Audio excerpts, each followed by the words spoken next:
Good morning, fantasy. It is Wednesday, March 2nd, and we have a great show for you guys today. Breaking down Dynasty rookie draft tips and tricks, Dynasty fantasy football leagues with the rookie drafts right around the corner this spring. I'm going to walk you through some tips and tricks on how to get the maximum value for your rookie draft picks, where to trade back, where to trade up, and how to draft a team that you are proud of ultimately when your rookie draft comes to a close, and you will hopefully not be made fun of all over your league's chat forum because no one likes that at all. And I want to make you guys win every single Dynasty League possible this year. So listen along, Hooked on Fantasy. Not Hooked on Fantasy. That's not the show. Good morning, Fantasy. Every single day, 5 days a week, year-round, guys. Make sure you guys drop a review if you're listening to Apple Podcasts and drop a follow wherever you're listening or subscribe. Click on that bell and turn notifications on YouTube and hit the subscribe button. We're really close to 200 subscribers, and I'd be really happy if we hit that soon. So much love to you, everybody, for listening out there. Thank you so much for supporting the show. It means a lot. 5 days a week is going nowhere, everybody. So make sure you guys drop a follow, turn those notifications on when you get notified whenever you drop a new episode, because that wants you guys to stick around. I want you guys to become a part of the Good Morning Fantasy family. I love building those connections with my listeners. And if you do listen to the show, hit me up on Twitter. Let me know you listen to the show, man. I really appreciate you guys supporting me. It means so much that you take time out of your day to join me and listen to what I have to say, because honestly, I'm just a 21-year-old idiot. Well, I am a 21-year-old idiot, but I do know a little bit about fantasy football, and that's why I have this show, obviously. But I appreciate you guys being here. It means so much to me. It really does. Thank you guys so much for giving me a platform to do what I love and talk about the stuff I love with everybody for other people to enjoy. I really do think that my purpose in life is to create things for other people. And if you guys are the people I'm creating stuff for, thank you for being here. It means so much to me. But let's jump into the show right here, starting off with news and notes around the NFL. With the show being every day, there hasn't been that much news going on around the offseason right now. But the biggest thing that's happening right now, a big news story dropped from Adam Schefter today. 49ers quarterback, or soon-to-be former 49ers quarterback, Jimmy Garoppolo, Jimmy G if you're nasty, is going to have surgery on his injured shoulder. Schefter reported that he is going to have surgery on the shoulder, and he's going to be out for quite some time, but he'll be ready for training camp after the summer. Most likely, but this injury should not impact his trade stock at all, and he should be traded within the next week or so. So keep your eyes peeled on a Jimmy Garoppolo trade soon. Obviously, here with free agency coming around, teams are going to start looking at filling the quarterback position, and the quarterback carousel will soon begin going round and round all around the NFL, as it does every single offseason. It's always by far the most entertaining part of the offseason, as everybody knows, because quarterback, obviously, the most important position in football. Jimmy Garoppolo, while he's not the best fantasy quarterback, he could be an upgrade for some teams around the league. I do think he'll end up being a starter at some point because he really is not that bad of a player. I mean, he's led the 49ers to 2 Super Bowls. No, sorry, they didn't make it to Super Bowl this year. He made it to the NFC Championship game this year, and he made it to Super Bowl recently where he lost to Patrick Mahomes and the Kansas City Chiefs, where Mahomes got his first ring. But what I'm trying to say is Jimmy Garoppolo is not a bad quarterback at all. I feel like he's the definition of average, or as the kids these days say, mid. He can do a lot, but he's kind of limited as far as fantasy football goes. In super flex leagues, I think Jimmy Garoppolo might be a nice buy low right now, if I'm going to be honest. He's a great QB3 to have. I would not be thrilled to start Jimmy Garoppolo every single week on my Dynasty super flex roster. But with the news of him possibly getting traded elsewhere, his stock could get bumped up if he lands in a juicy situation. I don't think he's gonna. But for some reason, if he lands in a better situation than he was in with the 49ers, his stock could go up a little bit. But even if it goes down, I'm going to take him regardless, because in Superflex, every single starting quarterback is of huge value because everyone needs 32 starters in your league if you're playing a 16-team, 24 starters if you are in a 12-man league. So what I'm trying to say is every single starting quarterback in the NFL has immense value in Superflex leagues. So definitely go out there, send out some trades for Jimmy Garoppolo, or hold him if you have him. I would not be selling right now. But Jimmy Garoppolo definitely is the value right now in fantasy football. But the question is, where will he be headed when he is traded? A lot of people think the Pittsburgh Steelers. As a Steelers fan, I really do not want that to happen. I think he's gross. But, I mean, the Detroit Lions, maybe, probably not. I don't think so. New Orleans Saints, I'm trying to think of this spitball on top of my head, honestly. The Washington football team could be quite interesting. I actually think he'd be a pretty good fit there. Some other quarterback needy teams. Denver Broncos, maybe. I mean, I think Teddy Bridgewater is pretty equal to Jimmy Garoppolo as far as quarterback play goes. Panthers, I don't know. But the point being is Jimmy Garoppolo is going to be traded soon. And I think he's going to be a starting quarterback in the NFL. Go out, buy him, hold him if you have him in fantasy football. Don't panic sell just because you think that his career might be coming to an end. It will not be coming to an end. He is still decently young for an NFL quarterback. He has plenty of time to keep playing in the league. and he will be a starting quarterback next season. I would bet my house on it. All right, going into the meat and taters of today's episode, guys. I know these podcast episodes are not the longest, but it's kind of by design. I like having a bit of short, consumable bits of content for you all to enjoy. And today we're going to be hopping into rookie draft tips and tricks to make your Dynasty Fantasy Football League rookie drafts be successful. Let's transfer in.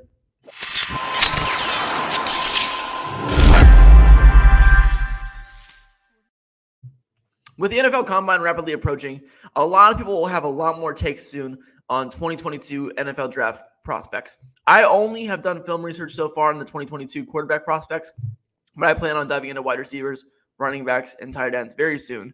But right now, I'm a decent fan of these 2022 quarterback prospects.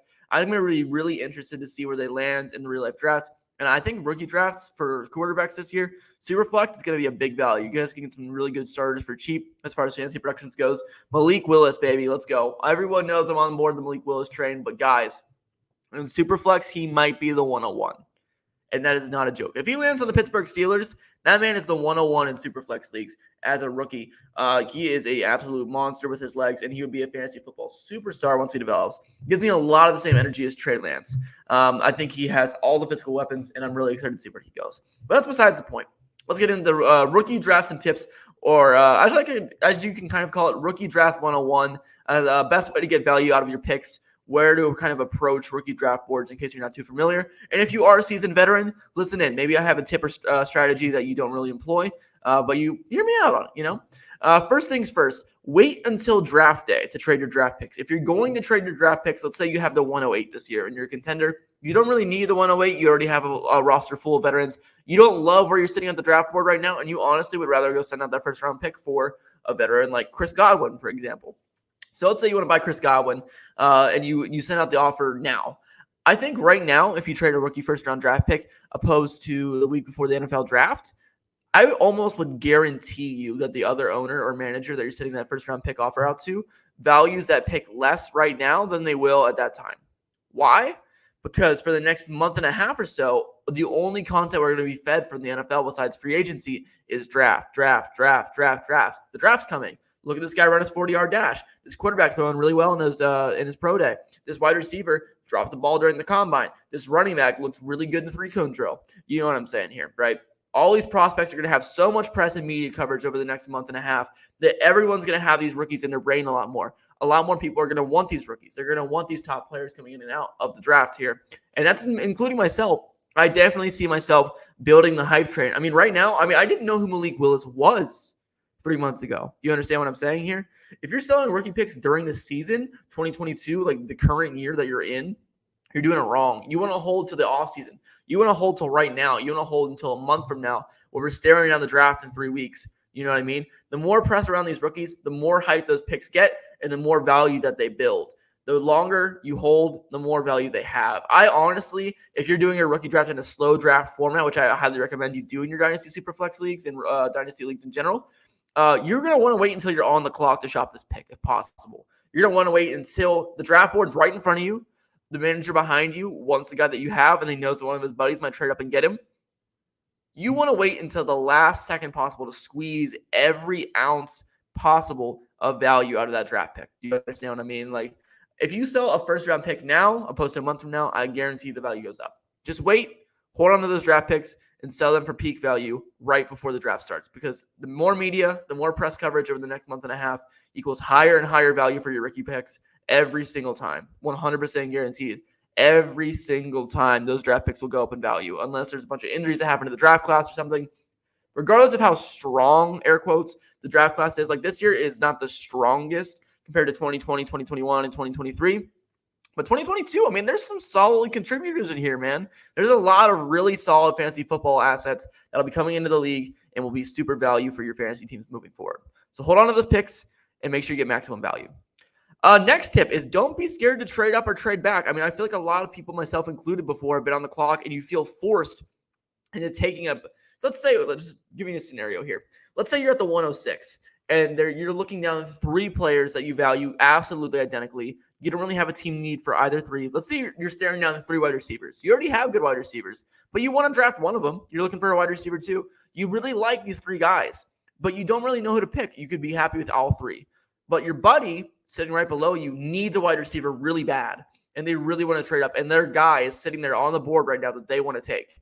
They know that they're not going to take your guy. Or let's say, for example, you're looking at the 3 wide receivers, but there's a running back on the board that they want, and you already set a running back. You don't need a running back. So you're wanting to trade out because this owner that's going to trade up in front of you is not going to take the guy you want. It's a simple NFL draft strategy. Obviously, if you're a real-life NFL fan, obviously you probably are if you like fantasy football as much to listen to this podcast, this niche small market podcast. But it's the same strategy, right? You're going to want to trade back and let people trade up who are going to take players that you don't want on that board. And you're going to trade back, gather additional assets. Let's say you trade the 106 for the 108 and the 208. That's a great deal for you. You get an additional second-round draft pick, and you trade back 2 spots to get a player you would take at your current pick. Employ that strategy as much as possible. But also, on the other hand, there is absolutely nothing wrong with spending up a little bit to trade up and get the rookie that you want. Don't be afraid. Don't be afraid. If you're sitting at the 109, you want to jump up to 104 and draft Kenny Pickett this year, do it. Go ahead. Also, I have no idea where Kenny Pickett's going to go. But just in general, if you want to move up to get a guy because you need a player in that position and there's a huge tier break there and you really love the film of this player and you don't think he's going to be able to get him long-term after they start playing, get him early. Get him now. Go get your guy. There's absolutely nothing wrong with doing that. Don't be afraid to overpay now for an underpay tomorrow, as the handsome Rich Dotson says from the Dynasty Nerds Fantasy Football Podcast. Go follow them on Twitter, by the way. I've heard a really handsome guy runs their social media. Anyway, next tip and trick here, guys, ladies and gentlemen. Let's move down the board here. Blah, blah, blah. Draft the best player available. In general, I always like to go best player available in Dynasty Fantasy Football drafts. Don't reach for team need. The thing that people always don't understand is I think a lot of people get caught in the traditional NFL team building mindset, like real life, where you need to fill your team holes in the NFL draft or the rookie draft, for example, in your dynasty leagues. Sure, you do. And if the board shakes out to the point where you don't feel like you're really reaching for a player need, that's fine. Take the need that you have. You don't have to go true best player available at all times. But what I'm saying is don't reach for team need, right? You have until late August, early September to fill your roster the way you want. You'll be drafting your rookie draft in April. You have May, June, and July, and all of August to figure out trades, free agency, roster building, to craft your team starting lineup the way you want it. Get maximum value. Flip that value elsewhere to capitalize the team need. If you understand what I mean here, it's just don't back yourself into a corner. Take value and use that value somewhere else to leverage that value into a better starting lineup for your team long term. Just don't box yourself into a corner. You know what I mean? Just don't box yourself into a corner. That's pretty much the summary of that tip right there. Next up, look for draft day value. Seriously. There's every single year these top rookies who come out and don't get drafted to the NFL team that people wanted. Rashad Bateman is a great example last year. Rashad Bateman plummeted down rookie draft boards. I scooped him up at the 202 in a 16-team Superflex league. Rashad Bateman, he was a wide receiver 3. He was a first-round NFL draft rookie. Sure, he didn't have a great rookie season, but he's going to develop and be an absolute stud down the road, and I'm extremely confident in that. Trey Sermon got drafted over him. You know what I mean? Just look for the value. Look for the value. Look for guys who have great film and landed not in the best situation. This kind of blends with the last point here. I'll kind of blend it into one. Talent is greater than opportunity in rookie drafts. Talent is greater than opportunity. What does that mean? That means don't draft Clyde Edwards-Helaire over Jonathan Taylor in your rookie draft like some people did, myself included. I'm a fucking idiot. I did that once. Don't do that ever again. I learned my lesson that day to never do that ever again. Draft the talent. Look at the film. Look at the player's profile. Draft the talented guys. Unless their stock plummets because they smoke weed out of a mask like Laramie Tunsil did on draft night that one time, you're fine. Go draft the player that you believe in the most. The 2020 running back class is the best example I possibly can have of that, right? DeAndre Swift was my number 1 running back coming out of that draft class. Jonathan Taylor, my running back 2 coming out of that draft class. Clyde Edwards-Helaire is my running back 5 in that draft class. Guess who drafted him number 1 overall in rookie drafts because he went to the Kansas City Chiefs? Me. I took Clyde Edwards-Helaire over Jonathan Taylor and DeAndre Swift. 2 consensus top 5 dynasty running backs. Hell, maybe even top 3 dynasty running backs for some people. Jonathan Taylor and DeAndre Swift. I took Clyde Edwards-Helaire, who is a top 20 at best dynasty running back for most people. Look for the talent, is what I'm saying. Don't blindly follow the talent. Obviously, landing spot does matter. You want to factor in all situations there. But don't fade players just because they go to a bad situation. The NFL landscape changes year to year like no other sport. Every single year, teams flip like that on a coin. And like the Bengals, for example, They were picking very early last year. They were a top 5 draft pick, and they found themselves in the Super Bowl this year with Joe Burrow and Jamar Chase. Situations that seem bad for fantasy production can flip like that. Another example from a while ago, A.J. Brown was drafted by the Tennessee Titans, and I remember everyone was like, ew, Tennessee, gross. They don't use their wide receivers. Yeah, they do. Newsflash, A.J. Brown is a monster. And that's what I'm saying. If an NFL player is good enough, people don't think about this very often at all. This is actually a really good point by myself. I'm so smart. NFL fans don't think about this ever. They think that NFL offensive coordinators just don't change their scheme. If they draft players that are good enough to change their scheme because they're that talented, they're going to. The best example I can give of this is Baltimore Ravens drafting Rashad Bateman, Tylan Wallace, bringing in Sammy Watkins, and they passed the ball more this year. Wow, galaxy brain moment. Of course they did, because they added wide receivers. You understand what I'm saying here? If they add a team adds running backs, they're going to run the ball more. If a team adds a tight end, they're probably going to throw to tight end more. You know what I mean? It's not always going to be this, oh, last year they did X, Y, and Z, and next year you're going to do the exact same thing. That's not always the case, guys. If they bring in other players who might change the landscape of that offense, things are going to change. Things are going to change, especially in Dynasty Fantasy Football, where you're playing for that 3-year window. Look for the future. Look long-term. Don't look short-term. Look for a mix of both. You want to blend everything together. You're looking to win now and win later. You're looking to win down the road and immediately. And if you blend talent and opportunity in your scouting process, you'll be doing the right thing. Look for talented players. Look for players who could be in a better situation than some expect. Like Michael Carter with the Jets, or Elijah Moore with the Jets, or literally any Jets player of all time. Just look for the good. Look for the good. Look for the opportunity mixed with the talent, and you'll do the right thing. I hope you guys enjoyed today's episode. Please make sure to drop a follow and drop a review on Apple Podcasts if you're listening over there. Thank you so much for being a part of the show and making the show a part of your daily routine. I appreciate you. Thank you so much for being here, and I'll see you tomorrow. Have a great day, everybody, and good morning.